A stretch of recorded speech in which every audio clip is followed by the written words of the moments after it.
یہ وہ لوگ ہیں جنہوں نے ہدایت چھوڑ کر گمراہی اور بخشش چھوڑ کر عذاب خرید لیا. یہ آتش جہنم کی کیسی برداشت کرنے والے ہیں. یہ اس لیے کہ اللہ نے کتاب سچائی کے ساتھ نازل فرمائی، اور جن لوگوں نے اس کتاب میں اختلاف کیا وہ ضد میں آ کر نیکی سے دور ہو گئے ہیں. نیکی یہی نہیں کہ تم مشرق و مغرب کو قبلہ سمجھ کر ان کی طرف منہ کر لو، بلکہ نیکی یہ ہے کہ لوگ اللہ پر اور روز آخر پر اور فرشتوں پر اور اللہ کی کتاب پر اور پیغمبروں پر ایمان لائیں،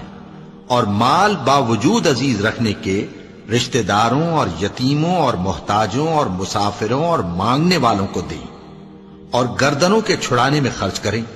اور نماز پڑھیں اور زکوٰۃ دیں، اور جب عہد کر لیں تو اس کو پورا کریں، اور سختی اور تکلیف میں اور جنگ کے وقت ثابت قدم رہیں. یہی لوگ ہیں جو ایمان میں